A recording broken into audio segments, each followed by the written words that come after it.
প্রিয় শিক্ষার্থী বন্ধুরা, যে সমস্ত ছাত্রছাত্রীরা 2025 মাধ্যমিক পরীক্ষা দিতে চলেছে, তোমাদের ভৌত বিজ্ঞান বা ফিজিক্যাল সায়েন্সের একটা অত্যন্ত গুরুত্বপূর্ণ বিষয় বা টপিক সম্বন্ধে আমি আলোচনা করতে চলেছি। টেস্ট এবং ফাইনালের আগে অবশ্যই এই কোশ্চেনগুলো অবশ্যই তোমাদের দেখে দিতে হবে, না হলে কিন্তু কপালে বড় বিপদ আছে। আমি যে কোশ্চেনগুলো রেখেছি অবশ্যই এই কোশ্চেনগুলো ফলো করে যাও তোমরা। এখান থেকে হুবহু টেস্ট এবং ফাইনালের জন্য 100% না হলেও 90% কিন্তু হুবহু কমন পাবে। কী কী কোশ্চেন রেখেছি অবশ্যই মন দিয়ে দেখতে থাকো, লাস্ট পর্যন্ত দেখার অনুরোধ রইল। তাপন মূল্য কী, এটা কিন্তু অবশ্যই 2 নম্বরের বা 3 নম্বরের মতো করে একটু পড়ে রেখো। বায়োফুয়েল কীভাবে তৈরি করা হয় এর ব্যবহার লেখো, এটাও কিন্তু মোস্ট ইম্পর্টেন্ট একটা কোশ্চেন, ঠিক আছে।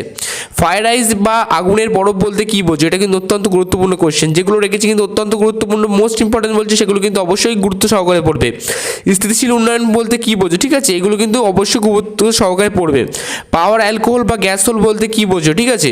ওজোন স্তর ধ্বংসের সিএফসির ভূমিকা কী, এটা কিন্তু মোস্ট ইম্পর্টেন্ট একটা কোশ্চেন। তোমার পরীক্ষায় বসে রয়েছে এমন একটা কোশ্চেন, ঠিক আছে। এবার আসি, গ্যাস সংক্রান্ত চার্লসের সূত্রটি বিবৃতি করো, এটা কিন্তু মোস্ট ইম্পর্টেন্ট একটা কোশ্চেন, ঠিক আছে। সূত্রটিকে লেখচিত্রের সাহায্যে প্রকাশ করো। 3 থেকে এটা 3 নম্বরের মতো আসতে পারে। আদর্শ গ্যাস সমীকরণটি প্রতিষ্ঠা করো, মোস্ট ইম্পর্টেন্ট কোশ্চেন। কোন গ্যাসের মোলার আয়তন বলতে বোঝায় বাস্তব গ্যাসের আদর্শ গ্যাসের আচরণ থেকে বিচ্যুতি দুটির কারণ উল্লেখ করো, মোস্ট ইম্পর্টেন্ট কোশ্চেন। এই কোশ্চেনগুলো কিন্তু গ্যাসের চ্যাপ্টার থেকে অবশ্যই কিন্তু ভালোভাবে প্র্যাকটিস করে রেখো, ঠিক আছে।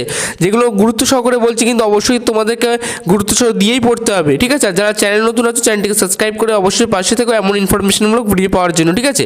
এবার আসি নেক্সটে, অ্যাভোগাড্রোর সূত্রটি বিবৃতি করো। কোন নির্দিষ্ট উষ্ণতা ও চাপে বাস্তব গ্যাসগুলির মোলার আয়তন প্রায় সমান এবং এসটিপিতে সীমান্ত মান 22.4 L। এই পরীক্ষার লব্ধ তথ্য থেকে কীভাবে অ্যাভোগাড্রোর সূত্রে উপনীত হওয়া যাবে, এই কোশ্চেনটা বারবার কিন্তু পরীক্ষায় রিপিট করে থাকে, ঠিক আছে। চার্লসের সূত্র থেকে পরম উষ্ণতার ধারণাটি রেখো, এটাও কিন্তু মোস্ট একটা ইম্পর্টেন্ট কোশ্চেন, ঠিক আছে। এটাকে ভালোভাবে তোমরা প্র্যাকটিস করে রেখো, ঠিক আছে। এবার আসবো তোমাদের নেক্সট কোশ্চেনে যাওয়ার আগে বলছি, যারা চ্যানেল নতুন আছে চ্যানেলকে সাবস্ক্রাইব করে অবশ্যই পাশে থেকে। আমি কিন্তু তোমাদের বাংলা বিষয়ের ওপর তোমাদের কিন্তু লাইফ সায়েন্স সমস্ত কিছু দিয়ে আমি কিন্তু সাজেশন দিয়ে দিয়েছি।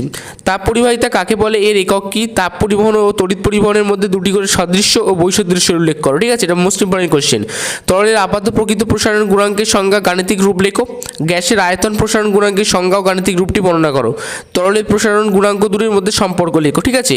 এবার আসি তোমাদের নেক্সটে, অর্থাৎ এইগুলো কিন্তু মোস্ট ইম্পর্টেন্ট, বারবার বলে দিচ্ছি, কিন্তু এগুলোকে ভালোভাবে প্র্যাকটিস করো, ঠিক আছে।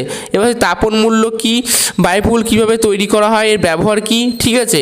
ফায়ার আইস বা আগুনের বরফ বলতে কী বোঝো, স্থিতিশীল উন্নয়ন কী, এগুলো কিন্তু ভালোভাবে তোমরা প্র্যাকটিস করো, ঠিক আছে।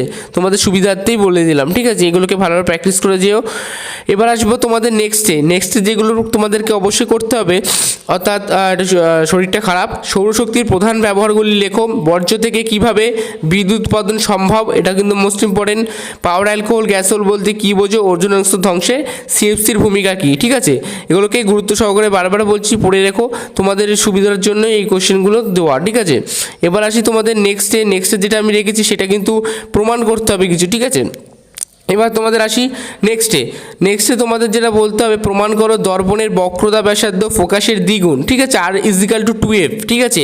প্রমাণ করো সিগমা = I1 + I2 মাইনাস, ঠিক আছে, গ্রেটার দ্যান a। লেন্সের আলোক কেন্দ্রের সংজ্ঞা দাও, এটা কিন্তু মোস্ট ইম্পর্টেন্ট।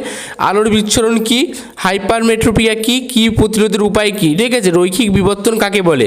এই কোশ্চেনগুলো কিন্তু বারবার তোমাদের কিন্তু রিপিট করে থাকে পরীক্ষায়, মাধ্যমিক হোক বা টেস্টের জন্য, ঠিক আছে। টেস্ট প্লাস ফাইনাল এগুলোকে ভালোভাবে প্র্যাকটিস করতেই হবে তোমাদেরকে, আমি বারবার বলে দিচ্ছি কিন্তু, ঠিক আছে। শুদ্ধ বর্ণালীর ঘটনার সত্যগুলি লেখো, ঠিক আছে। গাড়ির ভিউ ফাইনালে উত্তল দর্পণের ব্যবহার করা হয় কেন, ঠিক আছে। আর অ্যাম্বুলেন্সের লেখা উল্টো কেন লেখা হয়, এটাও কিন্তু অবশ্যই তোমরা একটু পড়ে যেও। বৈদ্যুতিক শক্তি অনুমানের মূল্যায়নকরণ কীভাবে তৈরি করা যায়, ঠিক আছে। অর্থাৎ প্রশ্নগুলোকে প্রচুর ভালোভাবে প্র্যাকটিস করে নাও, তোমরা এখান থেকেই কমন পাবে। আমি এর বাকি পার্ট, ধরো 5টা পার্ট আমি আলোচনা করেছি, তার নেক্সট 5টা আমি পরের ভিডিওতে আমি আলোচনা করে দেবো, ঠিক আছে। এবার আসি অ্যাম্পিয়ারের সন্তরণ নিয়মটি বিবৃতিকরণ। জানো, আমি আমার মাধ্যমিকে পড়তাম তখন অ্যাম্পিয়ারের সন্তরণ নিয়মটা একটা অত্যন্ত গুরুত্বপূর্ণ কোশ্চেন ছিল, পরীক্ষায় এসেছিল, ঠিক আছে। তোমরা ভালোভাবে পড়ে যাও। ফ্লেমিংয়ের বাম হস্ত নিয়মটি লেখো। এই ছিল মূল ভিডিও ভালো লাগলে লাইক